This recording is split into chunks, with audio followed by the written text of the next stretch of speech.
আমি এই sector at least কারো ক্ষতি করবো না, কথা দিচ্ছি যে আমি মিডিয়ার কোনো নেগেটিভ সেক্টরটাতে আমি পা দিব না, পরিচয়টাকে আরও ঊর্ধ্বে নিয়ে যেতে চাই, মানে আমার নিজেকে ছাড়া যেতে চাই। আপনার কখনো মনে হয়নি যে এই যে আমি ওনার জামিনদার হচ্ছি এটা আমার জন্য খুব রিস্কি হয়ে যেতে পারে, এভাবে আমি মিডিয়াতে ফোকাস হয়ে যেতে পারি? আমার কাছে মনে হয়েছে যে আমি তো মানুষটাকে কাছ থেকে চিনি।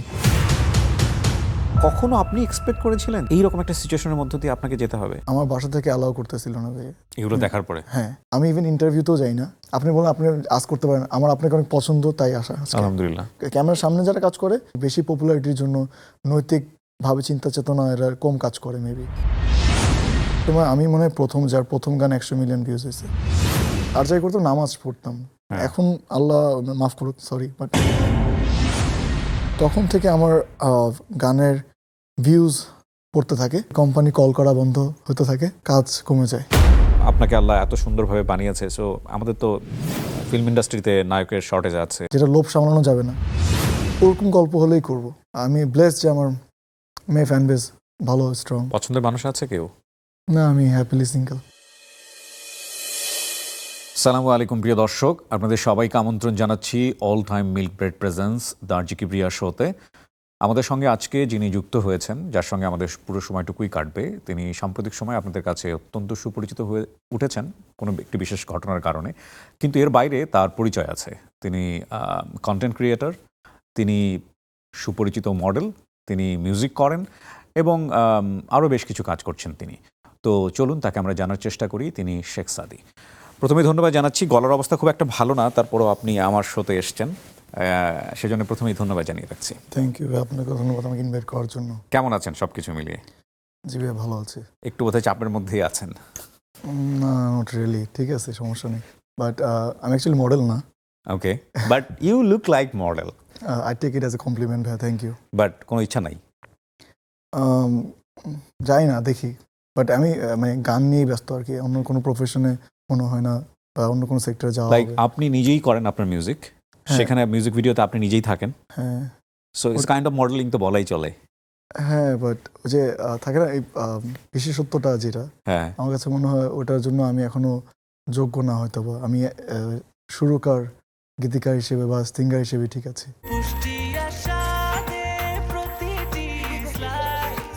ব্রেকফাস্ট, টিফিন কিংবা স্ন্যাক টাইমে মজাদার আয়োজন মানে অল টাইম ব্রেড।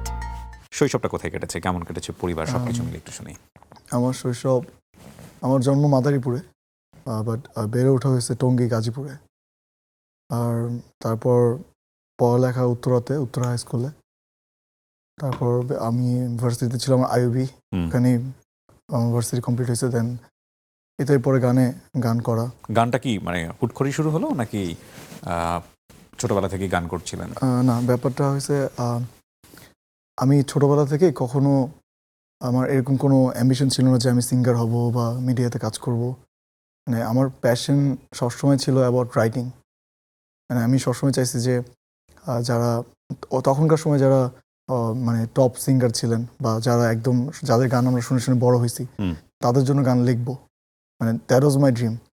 মানে আমি কখনো নিজে গাবো বা আমি নিজে মিডিয়াতে কাজ করব বা আমি আমার ফেস সামনে আনবো, এরকম ইচ্ছা কখনোই ছিল না। আস্তে আস্তে যখন অনেকগুলো গান জমায় ফেলছি লিখতে লিখতে, তারপর দেখলাম যে কাউকে রিচ করতে পারতেছি না। তখন নিজে নিজেই শুরু তারপর নিজে নিজে শুরু করা। সেটা কোন বয়সে? 2018-তে। তখন আপনি কিসে পড়ছেন? তখন আমি আইউবিতে 9 সেমিস্টারে। ওকে, সো আপনার ইউনিভার্সিটি লাইফের গল্প এটা। হ্যাঁ। তো তার আগে কোনো মিউজিক ব্যাকগ্রাউন্ড নাই, লাইক আপনার কোথাও শেখা না, কোনো কিছু না? না, আমার যেটা ছিল যে ছোটবেলা থেকে লেখালেখি চর্চা ছিল। আচ্ছা, মানে ছোটবেলা থেকেই, মানে একদম ক্লাস 9-এ যখন পড়ি তখন আমি লাইফে প্রথম গান লিখছিলাম। ওকে। মানে সেটাও থাকে না, মানে একান্ত ভালো লাগা থেকে, তখন চিন্তা করিনি যে এটা প্রফেশন হিসেবে নিব বা কিছু। মনে হয়েছে যে একটা গান লিখি। আবার দেখা গেছে স্টুডেন্ট খুব একটা ভালো ছিলাম না, তো আম্মু আব্বু শুনে রাগ করবে। বাট পরীক্ষার হলে দেখা গেছে যে আপনার 1 ঘন্টা হয়ে গেলে আমার পরীক্ষা শেষ হয়ে যেত। তো আমি আবার খুব একটা দেখাদেখি করতে পারতাম না, তো আমি যা পারতাম অতটুকু লিখে বসে থাকতাম। ওকে। তো যার কারণে টিচার আবার 2 ঘন্টার আগে বেরোতে দিত না। আমি দেখা গেছে বোর হইতাম, তো আমি পরীক্ষার খাতা লাস্টে বসে বসে গান লিখতাম। হ্যাঁ। তো এইভাবে গান লেখালেখি থেকে শুরু। তারপর হচ্ছে আমি পরবর্তীতে যখন দেখলাম যে আমি কাউকে রিচ করতে পারতেছি না, আমার গানগুলো এতগুলো গান হয়ে গেছে, বাট এগুলো প্রচার কখনো হবে না। তখন ছিলাম বললাম যে নিজেই ট্রাই করি, যদিও নিজের গলার উপর খুব একটা ভরসা ছিল না, বাট আস্তে আস্তে দেখছি না অডিয়েন্সে ভালো লাগতেছে, সো ওয়াই নট। আপনার পেজ তো অত্যন্ত মানে সমৃদ্ধ একটা পেজ, আমি যেটা দেখলাম প্রায় 2 মিলিয়ন ফলোয়ার্স, প্রায় কি মানে 2 million cross followers. I am blessed. হ্যাঁ, এটা শুরু হয়েছে কত সাল থেকে? 2018 লাস্টেই আমার প্রথম গান আসছে 2018 আপনার মোস্ট প্রবাবলি নভেম্বরে। ওকে তো এরকম তখন এই পেজ আরো পেজ 2019 খোলা, তখন বুঝি না যে পেজ খোলা দরকার আছে। ওকে, সো প্রায় 5 বছর বা 6 বছর, 5 বছর আমি বলবো, হ্যাঁ এই পরিমাণ রিচ। এর মধ্যে সবচেয়ে ভাইরাল হলো কোনটা? আমার প্রথম গান যেটা, ওইটাই আমার সবচেয়ে ভাইরাল গান, অ্যান্ড সবচেয়ে কোনটা ছিল ওটা? Known song, that was Lalona. Lalona, right. হ্যাঁ, তো আমার যখন গান করা তখন হচ্ছে ওই সময় আমি মনে হয় যার প্রথম গান 100 মিলিয়ন ভিউজ হয়েছে 100 million in Facebook world wide, নাকি ইউটিউবে? হ্যাঁ ইউটিউবে, শুধু ইউটিউবে, অন্যান্য প্ল্যাটফর্ম তো আছিলই, বাট ওকে। আমার প্রথম গানটাই ছিল যেটা 100 মিলিয়ন ক্রস করে গেছে। সো ওটার স্টোরিটা কি আসলে এই গানটার? ললনা ইজ আ সং যেটা হচ্ছে থাকে না, আমার যে লেখালেখির ধরন জি। বা যেটা আমি ভালোবাসি সম্পূর্ণ ওই কেন্দ্রিক ছিল না, বাট আমার চিন্তাধারা ছিল যে তখন ছোট ছিলাম, তো একটু মানে এখনো ছোট, তখন একটু ছোট ছিলাম, চিন্তা করছি যে লাইক এত স্ট্রাগল কে করবে, ওকে, মানে একটু এরকম কিছু লেখি যেটাতে সহজে সবাই জানবে যে একটা গান আসছে মার্কেটে। রাইট। তো ওইভাবে চিন্তা থেকে ওইভাবে একটু প্ল্যানিং করে লেখা, যে কথাগুলো মানুষ হয়তোবা স্কিপ করতে পারবে না বা শুনলে অ্যাটেনশন দিতে হবে, রাইট। তো ওইভাবে প্ল্যান করে লেখা। তো আমি তখনও যখন এটাকে বিশেষ করবো কিনা জানি না, আমার যে কম্পোজার ছিল ফার্স্ট, ও কিছু লাইন ছিল যে বলতেছিল যে এগুলো স্কিপ করো অ্যান্ড অল।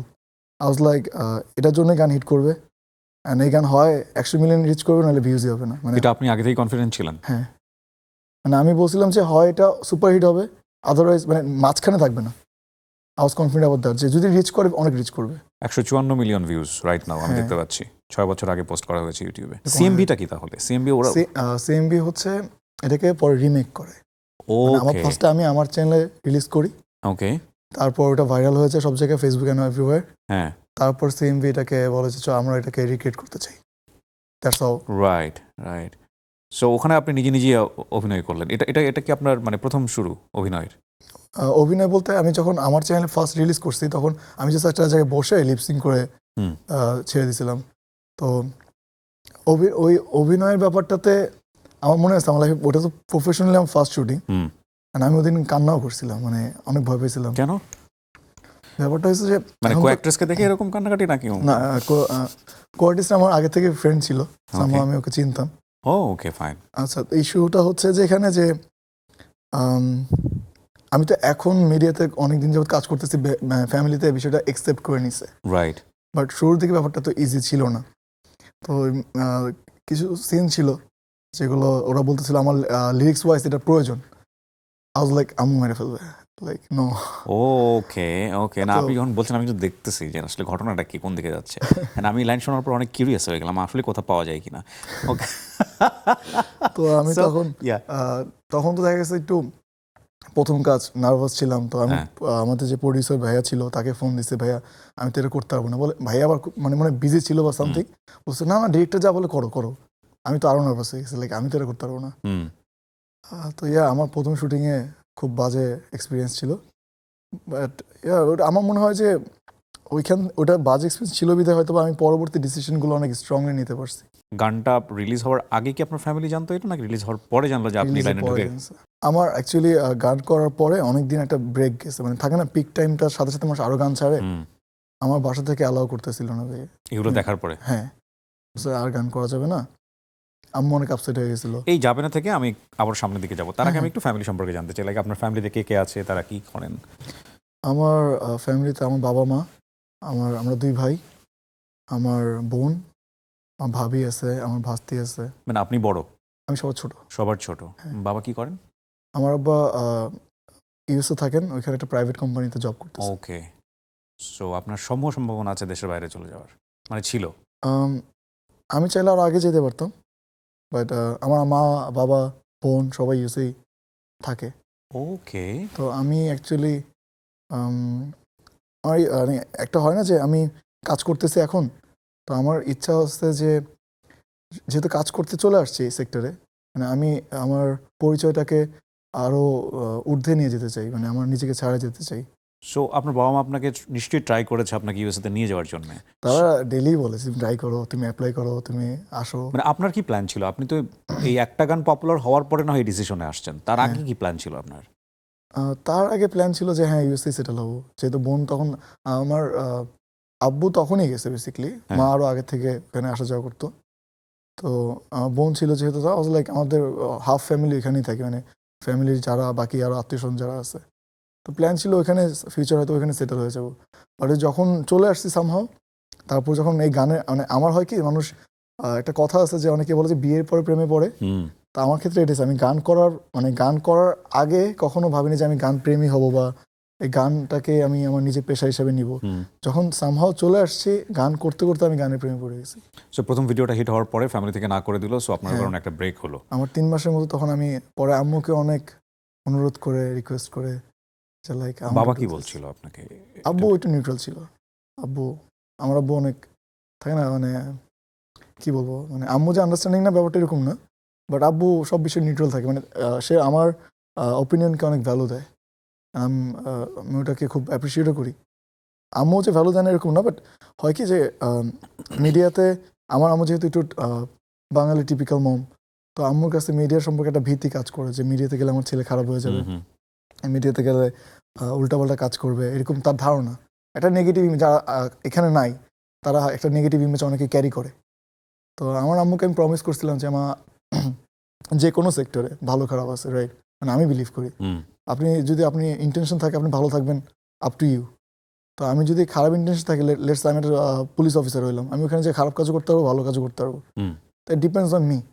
তো আমি মাকে ওটাই বুঝাইছি, মা আমি তো উকিলও হইতে পারতাম, আমি তো মানে বিভিন্ন সেক্টরের এক্সাম্পল দিচ্ছি যে এটাও হইতে পারতাম, ওখানে তো আমি চাইলে খারাপ কাজও করতে পারতাম, ওখানে আরেকজন ক্ষতিও করা লাগতে পারতো, আমি এই সেক্টর অ্যাটলিস্ট কারো ক্ষতি করবো না। এভাবে বুঝাইছি আর বলছি যে আমি কথা দিচ্ছি যে আমি মিডিয়ার কোনো নেগেটিভ সেক্টরটাতে আমি পা দিব না, যতগুলো নেগেটিভ সেক্টর আছে বা সব সেক্টরে আছে, বাট মিডিয়াতেও আছে ডেফিনেটলি। তো আমি বলছি নেগেটিভ সেক্টরে আমি কখনো যাবো না। তারপর মা লাইক ওকে, বাট ইসলামিক গান করো, এটার কথা বলছে লাইক ওকে। সো আমি ডেফিনেটলি কনফার্ম যে আপনার ফ্যামিলি থেকে কেউ কখনো শোবিজ ওয়ার্ল্ডে কোনো পা রাখেনি আপনার আগে। আমার ভাই রাখছে, বাট উনি থাকে না শখে করছে, পরে আবার ছেড়ে দিছে। কি করতো উনি? উনি মডেলিং করতো। ওকে, তার মানে কিছুটা হলো টাচ ছিল। হ্যাঁ, আবার এটার জন্যই আম্মু বেশি মানে এক ছেলে করছে আরেক, মানে আমার প্রতি আম্মু একটু আমি একটু ছোটবেলা থেকেই মানে আমি আর যাই করতাম নামাজ পড়তাম। এখন আল্লাহ মাফ করুক, সরি, বাট খুব একটা পড়া হয় না, মানে পড়ি, বাট আগে যেমন ছোটবেলা 5 ওয়াক্ত পড়তাম ওটা স্কিপ হয়। তো যেহেতু আমি ওরকম ছিলাম, তো মা একটু লাইক আমার এই ছেলে কেন সিরিয়াস যাচ্ছে, আচ্ছা, তো এটা নিয়ে মা একটু দ্বিধাদ্বন্দ্বে ছিল। মা চাইতো না, সামহাও আপনি মাকে কনভিন্স করলেন এবং প্রথম মিউজিক ভিডিওর পরে তারপরে আপনার ক্যারিয়ারটা কোন দিকে গেল, কি করা শুরু করলেন? তারপর আমি তখন তো আমার যেহেতু ফার্স্ট সংটাই অনেক ভালো রেসপন্স পাইছে, আমি প্রচুর company call pi, not even মানে গানের জন্য, মুভির জন্য, গানের জন্য, সব কিছুর জন্য প্রচুর কল আসে। বাট আমার কাছে মনে হয়েছে যে আমি আসলে অন্য সেক্টর যেতে চাই না, যেহেতু আমি যেতে চাই, মানে এখন দেখা গেছে রিসেন্ট সময় এসে আমার চিন্তা করছে না আমি কাজ করব যদি আমার সেটা আমার মন মতো হয় বা আমি সেখানে নিজেকে দেখতে পারি যেন ঠিক আছে কাজটা আমি ভালো করতে পারবো, সেক্ষেত্রে আমি করবো, আদারওয়াইজ না। তো তখন ওই সময়টাতে যেটা হয় যে লেভেলের প্রেশারে অনেক গান আছে যে তখন তারা চিন্তা করে যে আমি একটা ললনা হিট করছি, ওরা ওই ললনায় চাইতে থাকে যে তুমি এই প্যাটার্নটাই দাও। বাট কি হয় যখন পুরো বাংলাদেশ আমাকে অ্যাপ্রিসিয়েট করতেছে, বাট আমার surrounding they are not listening my song, ওই ফিলিংসটা আমাকে খুব বদার করতেছিল যে আমার ফ্যামিলি বলতে আমার রিলেটিভস যারা, আমার ফ্রেন্ডস সার্কেল যারা, they are not appreciating my work. So আমার কাছে মনে হচ্ছে যে আমি পুরো দুনিয়ার ভালোবাসা দিয়ে কী করবো যে যারা আমার কাছে ইম্পর্টেন্ট তারা আমার কাজ পছন্দ যদি না করে।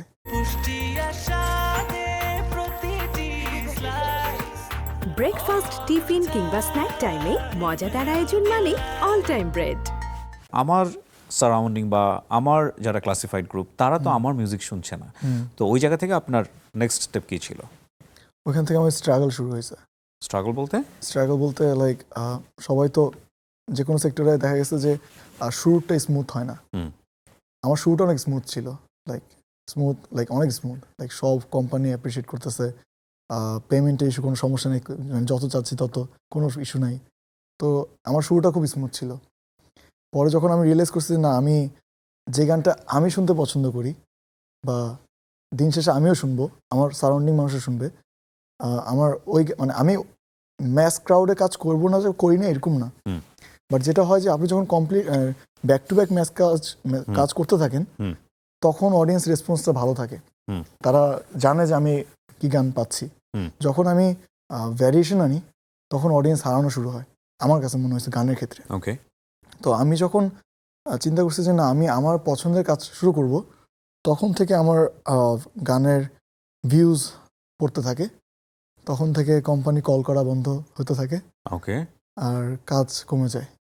তারপর আমি চিন্তা করছি না, মানে এতে এতে আমি ভেঙে পড়বো না, আমি এরপর নিজে ইনভেস্ট করা শুরু করছি, নিজে প্রডিউসার হয়ে গেছি যাতে কাউকে না লাগে।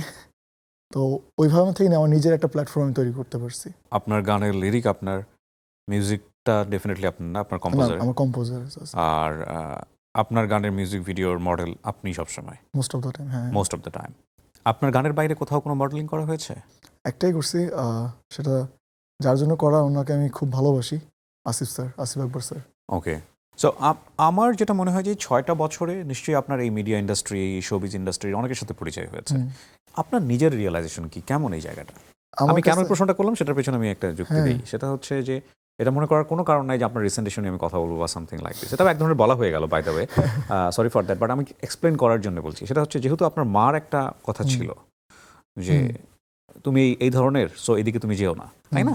সো আপনার নিজের চোখে দেখা এবং আপনি কেমন দেখলেন এই মিডিয়া ইন্ডাস্ট্রি? আমি খুব ভালো অবজারভার, আমি মানে যে কোনো সেক্টরে যাই বা যে কারোর সাথে মিশতেছি, অবজার্ভ করি, বিকজ আমার যেহেতু কাজই লেখালেখি, মানে আমি যেটা ভালোবাসি আমি করতে, তো আমার কাছে মনে হয় যে অবজার্ভ করা খুব ইম্পর্টেন্ট আমার জন্য। তো আমার কাছে মনে হয় যে শুধু মিডিয়া না, ভালো খারাপ সব জায়গাতে আছে। ট্রু। তো মিডিয়াতে যেটা হয় যে মিডিয়ার মানুষের যারা ক্যামেরার সামনে যারা কাজ করে, এদের আমি যেটা ফিল করছি যে এদের ফেমের প্রতি এত ক্রেভিং থাকে যে মাঝে মাঝে এরা মানবিক দিক ভুলে যায়, বা থাকে না, মানবিক দিক ভুল ওয়ার্ড মেবি, লাইক নৈতিক দিকটা হয়তো তাদের অনেক সময় চিন্তা করে না। 100% এগ্রিড। হ্যাঁ, তো এটাই আমার কাছে মনে হয় মিডিয়া সেক্টরটা, ক্যামেরার সামনে যারা কাজ করে, এরা মোস্ট অফ দ্য টাইম একটু ভিউজের জন্য বা হয়তো পারে যে বেশি পপুলারিটির জন্য নৈতিকভাবে চিন্তা চেতনা এরা কম কাজ করে মেবি। পাবলিক পপুলারিটির জায়গাটা যদি আমি একটু বলি, সেটা হচ্ছে ডেফিনেটলি আপনি কাজ করছেন আপনার কাজের জায়গা থেকে মানুষের কাছে ভালোবাসা পাওয়ার জন্যই করছেন, নইলে এখান থেকে তো আসলে খুব একটা রিটার্ন আসে না। আমি যতদূর জানি মিউজিক করে খুব ভালো মানের পয়সা ইনকামের লেভেলে নিশ্চয়ই আপনার এখনো যাওয়া হয়নি, আমি যদি ভুল না করে থাকি। না, I am happy. You are happy, সেজন্য আমরাও হ্যাপি, বাট আপনি ডেফিনেটলি পয়সার জন্য মিউজিক করেন না, করেন কি? অ্যাকচুয়ালি দেখেন, গানটা আমি করি ভালোবেসে করি, বাট চলার জন্য টাকা তো লাগবে।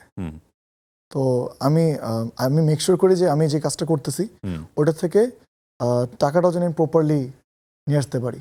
তো আমি এরকম কিছু করি না যে থেকে টাকা আসবে না। ওকে, সো এই মানিটা বেসিক্যালি কোথা থেকে আসে? ইউটিউব থেকে? নো, ইউটিউব তো খুব, মানে আমাদের তো অনেকগুলো প্ল্যাটফর্ম আচ্ছা গানের, তো আমাদের মোস্ট অফ দ্য টাকা আসে অডিও প্ল্যাটফর্ম থেকে। অডিও প্ল্যাটফর্ম কি এখন এক্সিস্ট করে বাংলাদেশে? আমি তো মিউজিশিয়ানদের সাথে যতবার কথা বলেছি তারা খালি বলে যে না, অডিও শেষ হয়ে গেছে, রেডিও শেষ হয়ে গেছে। রেডিও তো জীবনে কোনোদিন রিয়েলিটি দেয়নি। ইস্যু হচ্ছে যে আমাদের বাংলাদেশের মোস্ট অফ দ্য মিউজিশিয়ানসের এখন ইয়াং যারা, তারা আর্ন করতেছে কিভাবে? ওই যে অডিও প্ল্যাটফর্মে ডিস্ট্রিবিউট কীভাবে করতে হয় তারা জানে। ওকে, এখন প্রবলেম হচ্ছে যে আমরা হয়তোবা যারা সিনিয়র, তাদের একটা প্রবলেম থাকে যে আপনি যখন ছোটদের সাথে মিশবেন তখনই আপনি নতুন টেকনোলজি কি আছে জানতে পারবেন। রাইট। তো বড় সিনিয়র যারা হয়তো তারা খুব একটা খবর রাখে না মেবি। আমার সরি আমি যদি রং হয়ে থাকি, হয়তো খবর রাখে না, তাই হয়তো তারা জানে না কিভাবে ইনকাম করতে হবে। বাট যারা ইয়াং আছে দেনো, মানে বাংলাদেশে এমন কোনো প্ল্যাটফর্ম কি আছে যেখান থেকে রয়্যালিটি পাওয়া যায়? আমাদের যেমন ইন্টারন্যাশনাল কোম্পানি অনেকগুলো আছে, ওকে, যারা আপনাকে মানে ইফ ইউ আর নোন, ওরা আপনাকে যোগাযোগ করবে। সো ইন্টারন্যাশনাল কোম্পানি কি বাংলা গান প্লে করে? হ্যাঁ, ইন্টারন্যাশনাল কোম্পানি ধরেন আমাদের লেটস সে, আমি আপনাকে একটা অ্যাপের নাম বলি, রেসো, হয়তো আপনি নামও শুনেন। আমি নাম শুনিনি, এবং আনফরচুনেটলি আমি রেডিও জকি ছিলাম বলবো, এটা বলাটা কি ঠিক হবে কিনা I am not sure, because আমি লাস্ট 6 মাস ধরে শো করি না রেডিওতে, হয়তো আর কখনো ব্যাক করাও হবে না। এই প্রথম মিডিয়াতে বলছি আমি, কারণ আমি সময় পাই না। হুম, আমি একসময় গান নিয়ে প্রচুর নাড়াচাড়া করেছি, করাটাই আমার কাজ ছিল। হুম, কিন্তু আপনি যেগুলো বলছেন সেগুলো থেকে আমি অনেক দূরে চলে গেছি, মানে হুম। আমার কাছে মনে হচ্ছে যে ওই ইন্ডাস্ট্রির সাথে আমার কোনো যোগাযোগই নাই। যাই হোক, শুনি আপনার কাছ থেকে। হ্যাঁ, তো কি হলো? তো ধরেন রেসো একটা অ্যাপ যেখানে মানে আমার মান্থলি লিসেনার অলমোস্ট 1 লাখ। ওকে, এই মান্থলি লিসেনার শুধু ধরেন রেসো, আপনি নামও শুনেন নাই রাইট। বা আমিও আগে শুনি নাই। আমি হঠাৎ করে যে একজন আমাকে পাঠাইছে, দেখো তোমার এখানে তো ভালো লিসেনার। আমার কাছে টাকা আসতো, আমি জানতাম, মানে সব প্ল্যাটফর্ম থেকে টাকা আসতো, আমি চেক করতাম না কোথায় কোথায় ভিউজ হচ্ছে। ওকে, আমাদের মনে হয় মোর দেন 100 প্ল্যাটফর্ম আছে। মিউজিকের। হ্যাঁ, ওয়াও। সেখানে দেখা গেছে যে এখন ডেফিনেটলি এখানে সবাই সাকসেসফুল না, সবার গান চলে এরকমও না। বাট আমার যেহেতু কাজ করতেছে, আমার ইয়াং জেনারেশন কি চায় এটা যদি বুঝে আপনি কাজ করতে পারেন, আপনার গান পৌঁছাবে। What about Spotify? স্পটিফাই তো ভালো, ইউটিউবের থেকে অনেক বেটার পেমেন্টের দিক দিয়ে। ওকে, সো ওখানে বাংলা গান। ওখানে বাংলা গানও চলে, প্লাস আনফর্চুনেটলি কম, মানে আমি যদি কম্পেয়ার করি ইউটিউবের সাথে, অনেক ভালো পেমেন্ট দেয়, কিন্তু বাইরের কান্ট্রিতে আরো ভয়ানক পেমেন্ট দেয়। ও, মানে যেটা সেটা তো হচ্ছে- ডেফিনেটলি, সেটা হ্যাঁ, ইউটিউবের ক্ষেত্রেও সত্য। হ্যাঁ, সেটা ইউটিউবের ক্ষেত্রে আমাদের দেশের কন্টেন্ট ক্রিয়েটররা যে পেমেন্ট পায় তার চেয়ে অনেক বেটার পায় পাশের দেশ ইন্ডিয়া, হুম, এবং তার চেয়ে অনেক বেশি বেশি পায় ইউরোপের কান্ট্রিগুলো। ওগুলো দেখলে অনেকের মাথা ঘুরবে, হ্যাঁ, যে আসলে এত পেমেন্ট পাওয়া সম্ভব। ওকে, সো এইটা আপনার এখন ক্যারিয়ার হুম। হয়ে যাচ্ছে নাকি এটাই ক্যারিয়ার? আমি এটাই বলবো। ক্যারিয়ার। সো আপনি কোন সেমিস্টারে আছেন? এর আগে? আমার গ্র্যাজুয়েশন করেছে 4 বছর আগে। শেষ হয়ে গেছে। হ্যাঁ, সো আপনি পুরোপুরি মিউজিকের উপর ডিপেন্ডেন্ট। পুরোপুরি 100%। আপনার আব্বা আম্মু সুস্থ আছে আপনাকে নিয়ে সবকিছু এখন এখন ব্যাপার হয়েছে যে এখন একসেপ্ট করে নিস, থাকে না সময় দেখতে দেখতে নাকি দেখতে বাধ্য দেখতে। বাধ্য করেছেন আপনি? বাধ্য বলতে আমি আবার ওরকম ছেলে না যে আমি তাদেরকে কষ্ট দিয়ে কখনো কিছু করতে পারবো, আমি ভালো থাকতে পারবো না, তা আমি কনভিন্স করে করছি। আমি প্রশ্ন করি, মানে আপনি চাইলে স্কিপ করে দিয়েন বা আপনি চাইলে এটা পুরোপুরি অ্যাভয়েড করে দিয়েন, সেই ফ্রিডম আপনার আছে। কিন্তু আমার দর্শকরা যেহেতু ডিমান্ড করবে আজকের এই অনুষ্ঠানে, আমি একটা প্রশ্ন করি বিনয়ের সাথে।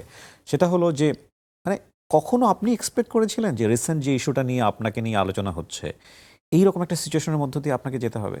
মানে আমি ছোট করে এত বলি, পপুলার হয়ে যাওয়া, রাতারাতি পপুলার ঠিক বলবো কিনা, মানে আলোচিত হয়ে যাওয়া, হতে পারে, সমালোচিত হয়ে যাওয়া। বাট এটার আমার ইচ্ছা ছিল না কখনোই। ইভেন আমার সারাউন্ডিং থেকে আমি অনেক শুনছি যে এটা মেবি ও ইন্টেনশনালি করতেছে। উনি? আমি আপনি? ওকে। আমি তো আমি যা আমার কাছে মনে হয় যে লাইক এটা যদি আমার ইচ্ছা থাকতো, আমি অনেক কিছু করতে পারতাম আরো আগেই। আমি এই প্রশ্নটাকে আরেকটু ভিতরে নিয়ে যেতে চাই। লাইক ইচ্ছা যদি থাকতো তাহলে ডেফিনেটলি আপনার কোনো গানে কি সে কখনো মডেল হয়েছে? না, বা আপনি তার সাথে কখনো কোনো মডেলিং করেছেন? না। করেন নাই। তাহলে তো এখানে এটা একদমই ক্লিয়ার যে আসলে আপনার এরকম কোনো ইচ্ছা ছিল না। ইস্যুটা হয়েছে কোথায়, আমি আমি আমি একটু ক্লিয়ার করেই বলি, যেহেতু কথা তুললাম। ব্যাপারটা হচ্ছে যে আম, আমার কথা হয়তো বা অনেক কি বলে, শুনে মনে হতে পারে যে আমি বলার জন্য বলতেছি, বাট আই মিন ইট। আমি আমার মানে স্থানটা বলি, আমার পরিচয় বলি, সেটা আমার কাজের মাধ্যমে দিতে চাই। Controversy is not my thing. আমি ইভেন ইন্টারভিউতেও যাই না। আপনি বলেন আপনি আজ করতে পারেন, আমার আপনাকে অনেক পছন্দ, তাই আসা। আলহামদুলিল্লাহ। সো জেনুইনলি স্পিকিং, অনেক কল আসে ইন্টারভিউ দিতে যে ভাই একটু ইয়া করি, এটা করি, সেটা করি। আমি পছন্দই করি না। অনেক সাংবাদিকের জন্য হয়তো আমাকে পছন্দও করে না যে আমি ইন্টারভিউ দিই না, তাদের কোয়েশ্চেন আমি থাকে না, মানে সাদরে গ্রহণ করি না। বিকজ আমি বিলিভ করি যে আমার কাজ দিয়ে যদি আমি পরিচয় স্টেবল করতে পারি, আমাকে মানুষ সারা জীবন মনে রাখবে। এই কন্ট্রোভার্সি এইসব দিয়ে মনে রাখুক, এটা আমি চাইও না, আর এটা হোক, এটা আরও চাই না। সাম্প্রতিক সময়ে অনেক বেশি এই বিষয়গুলো আলোচিত হচ্ছে বলেই হয়তো আপনাকে বেশি বেশি পোক করছে বিভিন্ন মিডিয়া, লাইক নেক্সাসও করেছে। ডেফিনেটলি থাকে না, প্রত্যেকটা জিনিসেরই পজিটিভ নেগেটিভ দুটোই আছে। তো এটাকে আমরা যদি ভাবে চিন্তা করি, এটা এক ধরনের ব্লেজিং, যদিও আপনি অ্যাকসেপ্ট করবেন না আপনার জায়গা থেকে ডেফিনেটলি, কারণ আপনি লাইভ করেছেন ফেসবুকে, আমি দেখেছি ওখানে ক্লিয়ার করেছেন বিষয়গুলো। কিন্তু আপনার কখনো মনে হয়নি যে এই যে আমি ওনার জামিনদার হচ্ছি, এটা আমার জন্য খুব রিস্কি হয়ে যেতে পারে, এভাবে আমি মিডিয়াতে ফোকাস হয়ে যেতে পারি, বা এটা আলোচনায় চলে আসতে পারে? কি হয়েছে না সেটা বড় কথা না, কিন্তু মানুষ তো এটাকে নিয়ে অনেক বেশি ক্রিটিসাইজ করবে। সো এটা আপনার কখনো মনে হয়নি? আমার কাছে মনে হয়েছে যে আমি তো মানুষটাকে কাছ থেকে চিনি, তো আমার কাছে মনে হচ্ছে সে সঠিক, আর সঠিক মানুষের পাশে দাঁড়ানো তো রিস্কের কিছু আছে আমার কাছে মনে হয় নাই। এতটুকুই বলবো, আমার কাছে মনে হয় এর বিষয়ে আমি আর কথা না বলি। পারফেক্ট। সো আপনি আপনার জায়গা থেকে সঠিক সিদ্ধান্ত নিয়েছেন, আপনার মতো করে সিদ্ধান্ত নিয়েছেন এবং সেটাকে আপনি সঠিক বলছেন। আমরা এটার সাথে ডিবেটও করতে চাই না। কিন্তু সাম্প্রতিক সময়ে আমাদের এই বিষয়গুলো নিয়ে যে পরিমাণ ক্যাওয়াস তৈরি হয়েছে আপনাকে নিয়ে, সেটা কি আপনি এনজয় করছেন? না।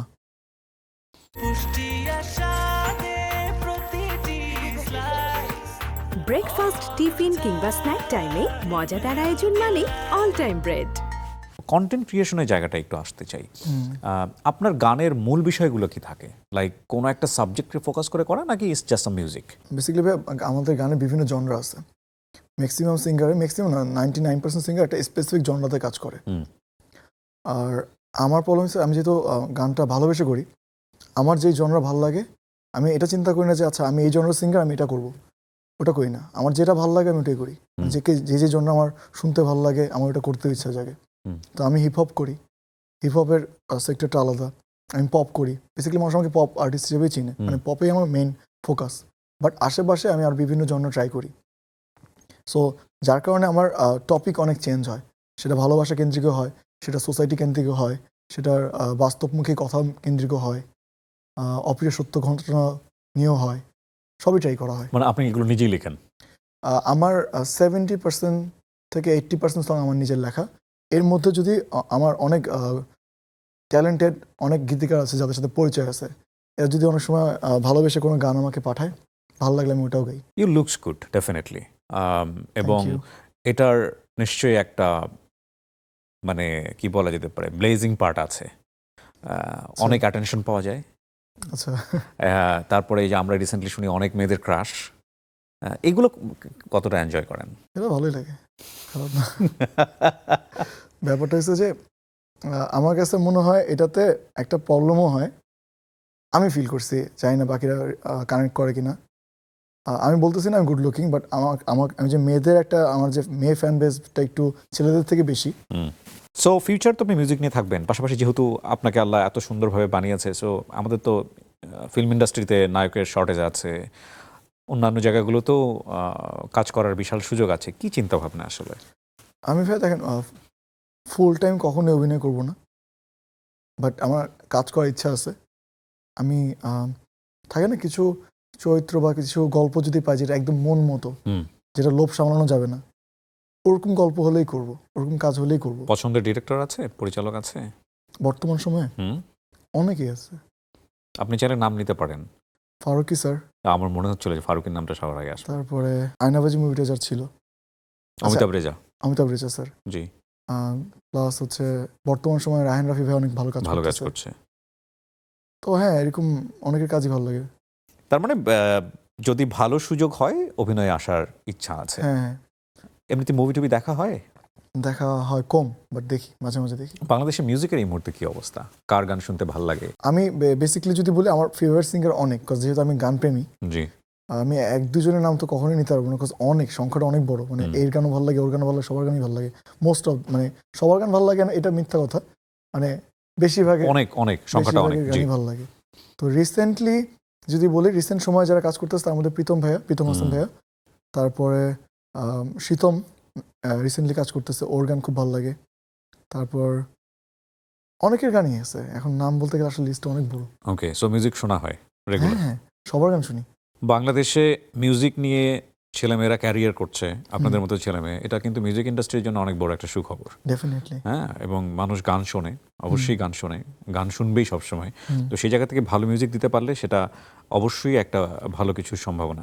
সো আপনার বাবা মা কি ফাইনালি এটা মেনে নিল যে আপনি মিউজিশিয়ানই হচ্ছেন, হ্যাঁ, নাকি এখনো ইন্সপায়ার করে যে? আব্বা আম্মা বলে যে আচ্ছা করতেছো করো, ছেড়ে দিও। তা আমি আসলে কি, মানে এত সহজ তো না আসলে, মানে একটা সেক্টরে থেকে ওখান থেকে ওইটা মায়া ত্যাগ করা।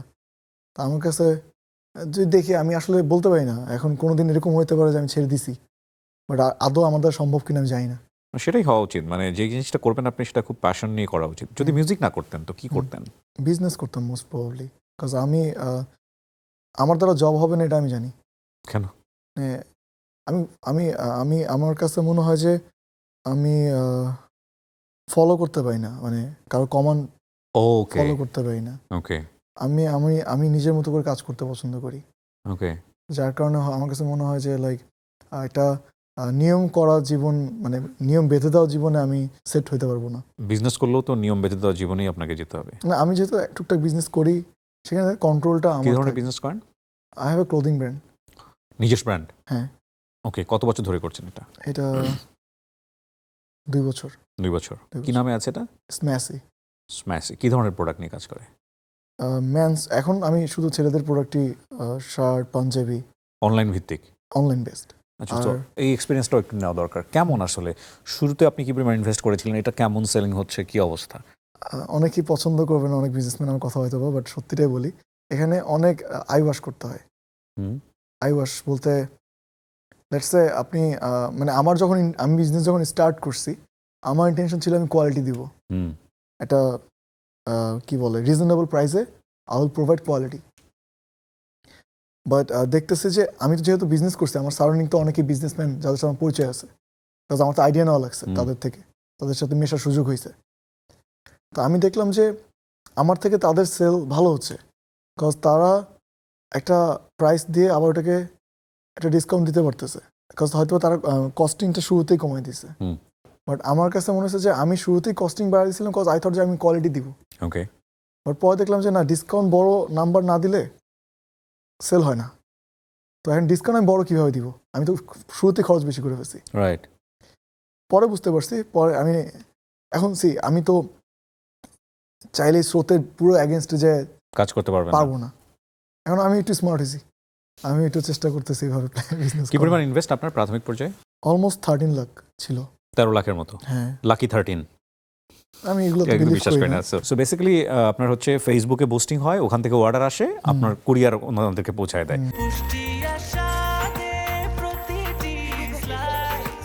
ব্রেকফাস্ট, টিফিন কিংবা স্ন্যাক টাইমে মজাদার আয়োজন মানে all time bread. Bachelor life কবে শেষ হবে হয়তো অনেকেই জানতে চাইবেন, যে কারণে জিজ্ঞেস করছি। Definitely you are not that age যে এখনই আপনাকে ওই লাইফে যাওয়া উচিত, তারপরেও জাস্ট প্রশ্নের জায়গা থেকে করা। সেখানে কেউ আছে পছন্দের? আমার মা বাবা বলে যে আমার বিয়ের বয়স শেষে পার হয়ে যাচ্ছে, তারা খুব প্রেশার দিচ্ছে যে বিয়ে করতে। আর্লি ম্যারেজটা করে ফেলাটা বেটার, মানে যদি ফিউচার প্ল্যানের জায়গায় আপনি আসেন তাহলে বেটার। আর্লি বলতে আর্লি ঠিক বলবো না, 20 এর পরেই তো আসলে 29 right now. Almost. So yeah, ওই জায়গা থেকে ফ্যামিলি প্রেশার আছে। বাট আমি মনের দিক থেকে ফিল করি না যে আমি 28 ক্রস করতেছি, আসেই না মাথায়। তো যার কারণে আমি নিজেকে দেখতে পারি না যে আমি এখন ওই রেসপন্সিবিলিটি যে নিতেছি, মানে আমি I don't see there myself, মানে ওইখানে দেখতে পারি না নিজেকে। ওকে। সো আমি যাই না, আর একটু বড় হই, তারপর ভাববো এসব নিয়ে। এমনিতেই পছন্দের মানুষ আছে কেউ? না, আমি happily single. You are happily single? Why happily? চাই না, আমার লাভ পাস্টের লাভ রিলেশন এক্সপিরিয়েন্স খুব একটা ভালো ছিল না মেবি, এর জন্য। এটা তো ডেফিনেটলি ভালো থাকলে কেউ ওখান থেকে স্টিক করবে না, ডেফিনেটলি খারাপ ছিল বলেই সরে আসে। Happily single, okay, wish you good luck. Happily single থাকাটাই বেটার। সারাদিন রুটিন কিরকম? এই গান এইসব নিয়েই ব্যস্ত সময় কাটে? আমি অ্যাকচুয়ালি এত কাজ করি, মানে এত কাজ বলতে থাকে না যে মানুষ ব্রেক নেয়, আমার ব্রেক নিতে ভালো লাগে না, আমি ব্রেক নেই না। দেখা গেছে যে আমার তো গান চাইলে আমি মাসে 3টা রিলিজ করতে হবে না, দেখা যাচ্ছে পরে কোনোটাই রিচ হবে না। তো আমি এত গান বানায় রাখছি যে আমি যদি আরো 3 বছর কাজ না করি সমস্যা হবে না।